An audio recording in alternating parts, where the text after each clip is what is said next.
नमस्कार। जय माँ भगवती जगदम्बा। आंगिरस ज्योतिष केंद्र में आपका स्वागत है।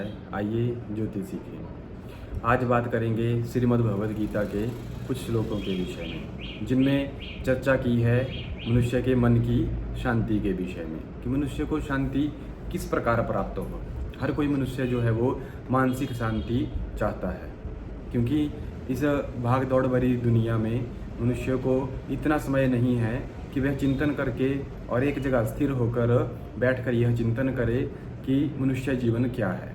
उस विषय में मनुष्य के पास सोचने के लिए समय नहीं है। तो मन की शांति मनुष्य को कैसे प्राप्त हो, उस विषय में श्रीमद् भगवद गीता के दूसरे अध्याय में स्पष्ट रूप में लिखा है कि मनुष्य को क्या करना चाहिए। तो आइए आज जानते हैं मानसिक शांति के विषय में। श्रीमद् भगवद गीता में कहा है कि प्रसादे सर्व दुखा नाम हानिरस्योपजायते। अंतःकरण की प्रसन्नता से ही मनुष्य के मन में शांति हो सकती है। जब मनुष्य अपने अंतःकरण से प्रसन्न होगा तो मनुष्य को स्वयं ही शांति का अनुभव हो जाएगा। और दुखों का अभाव जब रहेगा, दुख जिसके निकट नहीं आएंगे, या अंतःकरण की प्रसन्नता से आप इतने प्रफुल्ल और भगवत कृपा से ऐसे संसार में रहेंगे कि अगर आपके निकट दुख इत्यादि आ रहे हैं तो उनके आने पर भी आप समभाव में रहेंगे, और उस समानता के भाव में ही मनुष्य को शांति रहती है। कर्मयोगी जो बुद्धिमान पुरुष होते हैं वह शांति को बड़ी आसानी से ग्राह्य कर लेते हैं और सब प्रकार से अपने मन को हटाकर, इस संसार से अपने मन को हटाकर वह अपना जीवन जीते हैं और परमात्मा में ही अपने मन को लगाए रखते हैं।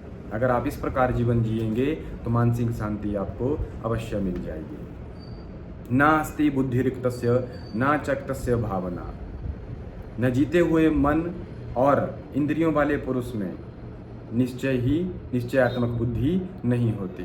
कई बार ऐसा हो जाता है कि मनुष्य अपने मन और इंद्रियों को जीत लेता है, किंतु फिर भी निश्चय करके वह मन की शांति प्राप्त नहीं कर पाता, क्योंकि उस अयुक्त मनुष्य के अंतःकरण में भावना भी नहीं होती, और भावनाहीन मनुष्य को शांति नहीं होती। क्योंकि आपके मन में अगर भावना ही समाप्त हो गई तो आपको शांति प्राप्त नहीं होगी। आपके मन में भावना होनी चाहिए, चाहे वह भगवत प्राप्ति की हो, भगवान की भक्ति की हो, नाम सिमरन की हो, या अन्य किसी भी प्रकार की हो। अगर ऐसी भावना आपके मन में होगी तो शांति का अनुभव आप अवश्य कर लेंगे।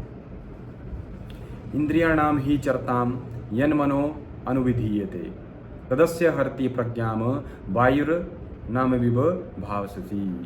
क्या कहा कि जिस प्रकार जल में चलने वाली नाव, जिस प्रकार जल में चलने वाली नाव को वायु हर लेती है, अचानक से अगर जल में चल रही नाव को अचानक से वायु का वेग आ जाए या वायु आ जाए तो वो अपने हिसाब से उसको यहाँ से वहाँ ले जाती है।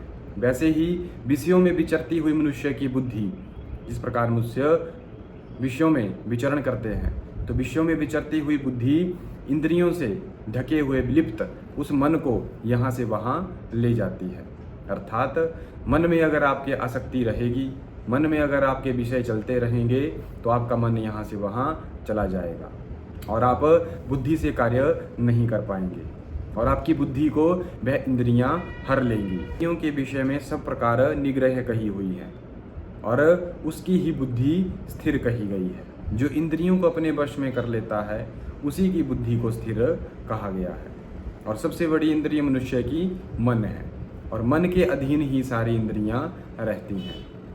अगर आपके कंट्रोल में, आपके बस में अगर मन रहेगा तो आप इस संसार पर विजय प्राप्त कर सकते हो और जो चाहो वह कार्य अपने मन में कर सकते हैं। संपूर्ण प्राणियों के लिए जो रात्रि के समान है, उस नित्य अज्ञान स्वरूप परमानंद की प्राप्ति में स्थित प्रज्ञ योगी जागता है, और जिस नाशवान संसार की सुख की प्राप्ति के लिए सब प्राणी जागते हैं, परमात्मा के तत्व को जानने वाले मुनियों के लिए वह रात्रि के समान है।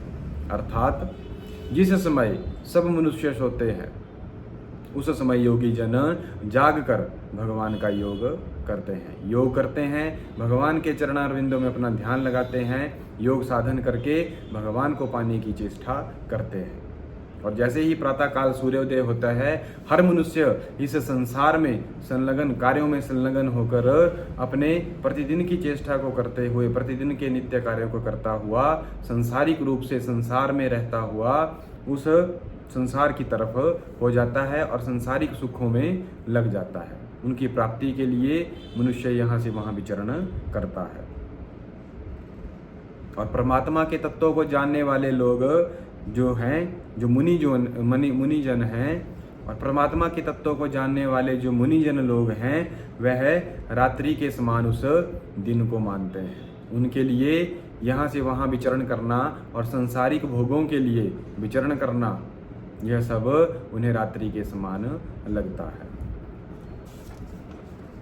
जैसे नाना नदियों का जल, जिस प्रकार अनेक नदियों का जल जाकर शोर शराबा करता हुआ, क्योंकि जब नदियां बहती हैं तो जल के बहने की आवाज़ आती है, लेकिन जहाँ पे समंदर होता है, वह नदियाँ जब उस समंदर में जाकर मिल जाती हैं तो वह उस प्रकार मिल जाती हैं जैसे नदियाँ थी ही नहीं, और नदियों का कोई अस्तित्व नहीं रहता। उस समंदर में जाकर विलीन हो जाती हैं, समा जाती हैं। वैसे ही सब प्रकार के भोगों को स्थित प्रज्ञ मनुष्य किसी भी प्रकार उत्पन्न किए हुए बिना ही समा जाते हैं। जो मनुष्य ज्ञानी जन हैं, वे इस संसार में रहते हुए उन भोगों को भोग लेते हैं, किंतु उनसे विलिप्त नहीं होते और अपने मन को भी उनसे विलिप्त नहीं होने देते। अपने मन के ऊपर भी उन भोगों का आवरण नहीं ढकने देते, उस आवरण से अपने मन को नहीं ढकने देते। वही पुरुष परम शांति को प्राप्त कर सकते हैं। इस प्रकार भोगों को चाहने वाला मनुष्य उन भोगों को भोग कर भी वह उनसे विरक्त रह जाता है, और ज्ञानवान मनुष्य को ऐसा ही कर्म करना चाहिए। जो पुरुष संपूर्ण कामनाओं को त्याग कर ममता रहित, अहंकार रहित और स्पृहा रहित होता हुआ विचरता है, वही शांति को प्राप्त करता है, अर्थात वही मनुष्य शांति को प्राप्त कर सकता है।